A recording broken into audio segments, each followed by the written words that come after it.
ഇന്ന് തന്നെ ഡൗൺലോഡ് ചെയ്യൂ. കാണൂ നിങ്ങളുടെ ഫേവറേറ്റ് ഷോസ്. നിനക്ക് എന്താണോ കരുതി വെച്ചിരിക്കുന്നേ അതുകൊണ്ട് വിഷ്ണു വന്നിരിക്കും. അതിനെ മറികടക്കാനുള്ള ആയുധവുമായി ഈ ശിവന് ഇവിടെ കാത്തിരിക്കുന്നുണ്ടാവും.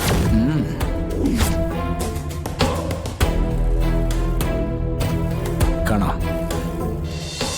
അതിന് നീയൊക്കെ ഈ വെച്ചിരിക്കുന്ന പോലെ ഈ പട്ടാളമൊന്നും എനിക്ക് വേണ്ട. നേരിട്ട് ചെയ്യണോ ഞാൻ? അയ്യോ,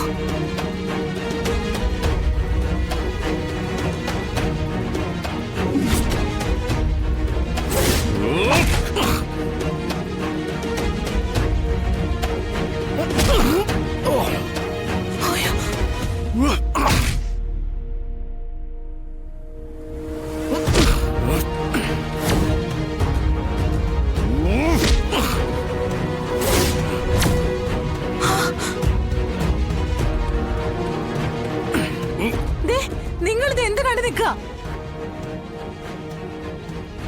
മുട്ടനാടുകളെ തമ്മിൽ കൂട്ടിയിടിപ്പിച്ച് ചോര കുടിക്കുന്ന സ്വഭാവം നിങ്ങൾക്ക് ഇതുവരെ മാറിയില്ലേ? എടി, യുദ്ധം ചേകവന്മാര് തമ്മിലാവുമ്പോ ഏതെങ്കിലും ഒരു ചേകവർ വീഴണം. അതാണ് യുദ്ധതന്ത്രം.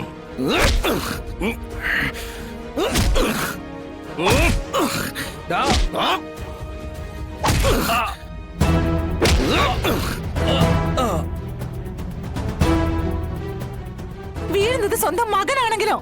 അത് അവന്റെ വിധിയാണെന്നങ്ങ് കരുതും.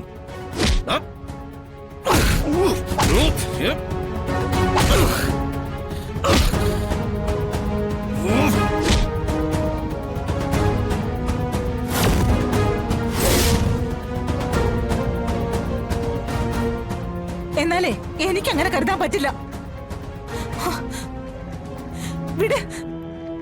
വിടാൻ മാറി നിൽക്ക്, രണ്ടുപേരും മാറി നിൽക്ക് മോനെ.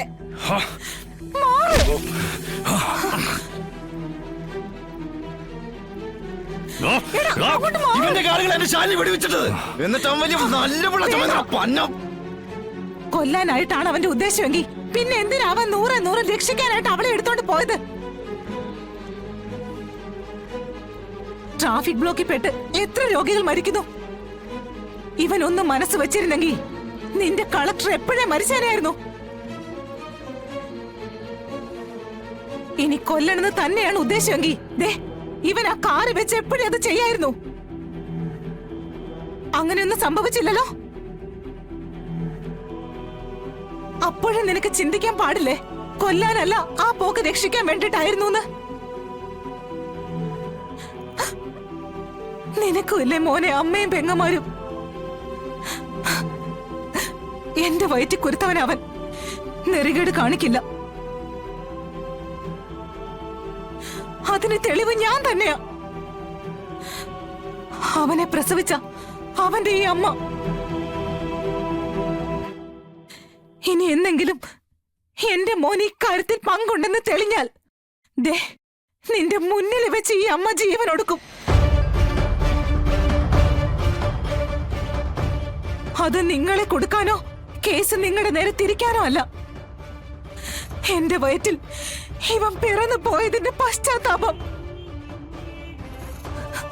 ഒരമ്മയുടെ വേദന, കണ്ണുനീര്. അതിന് ഞാൻ എന്റെ ജീവൻ തന്നെയാ നിന്റെ മുന്നിൽ പണയ വസ്തുവാക്കുന്നത്. എടാ മോനെ, വിശ്വസിക്കാമെങ്കിൽ വിശ്വസിക്ക്, എന്റെ മകൻ ഇതിൽ ഒരു പങ്കുമില്ലടാ.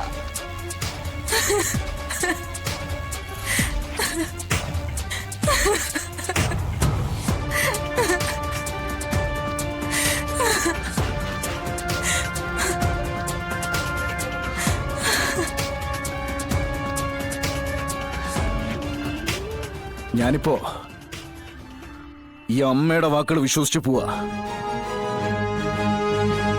ഡേയ്, നീ പലവട്ടം എന്റെ ശാലിനിക്ക് നേരെ പോരിനിറങ്ങി ഞാൻ അറിഞ്ഞു.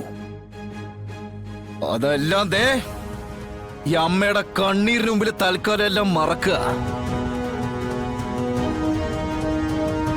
പക്ഷെ മോനെ, ഹോസ്പിറ്റലിൽ വെടിയേറ്റ് കിടക്കുന്ന എന്റെ ശാലിനിയുടെ കാര്യത്തിൽ എന്തെങ്കിലും ഒരു കുഴപ്പം ഉണ്ടായ അതിന്റെ പിന്നിൽ നീയൊക്കെ ഉണ്ടെന്ന് ഞാൻ അറിഞ്ഞ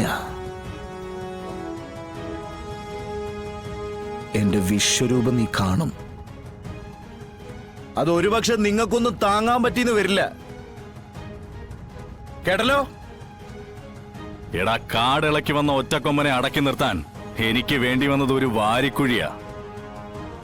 അങ്ങനെ നോക്കുമ്പോ മതം പൊട്ടി വരുന്ന നിന്നെ അടക്കി നിർത്താൻ എനിക്കൊരു വാരിക്കുഴിയുടെ ആവശ്യം പോലുമില്ല.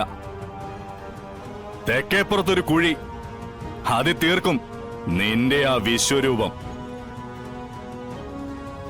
തെക്കേപ്പുറത്ത് കുഴി വെട്ടുന്ന എന്തായാലും നല്ലതാ.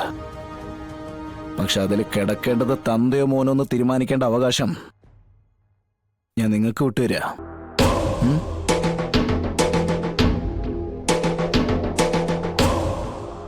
നീ ടോസ് ഇട്ടോ, എന്നിട്ട് തീരുമാനിക്കേ. അധികം കൂവുന്ന കോഴിക്ക് അല്പമേ ആയുസുള്ളൂ. നീ ആദ്യം ചെയ്തു കാണിക്ക. അപ്പം ഞാൻ നിനക്ക് ചാർത്തി തരും നീ ആണാണെന്നുള്ള പട്ടം.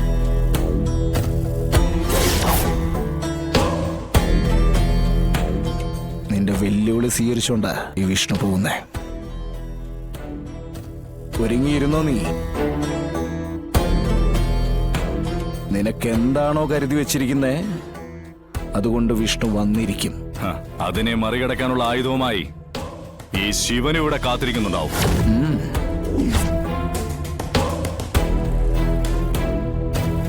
കാണാം.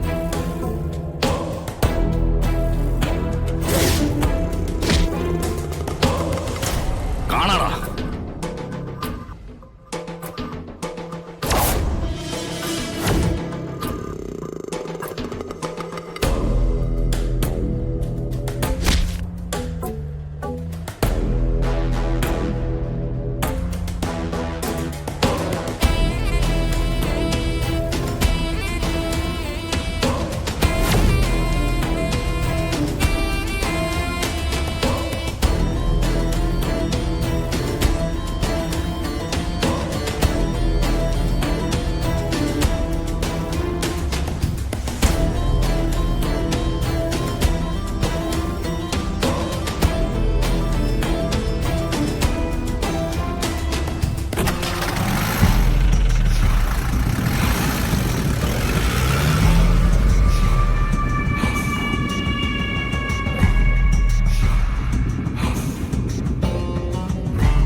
അവനിലൊരു തീയുണ്ട്, നമ്മളെ ഭസ്മമാക്കാൻ പോകുന്ന തീ. ആ തീ ആളിപ്പടരാതെ അടക്കി നിർത്താനുള്ള കഴിവ് നിന്നിലുണ്ടാവണം. എന്നാലേ അവൻ നിന്റെ കയ്യിൽ നിൽക്കൂ.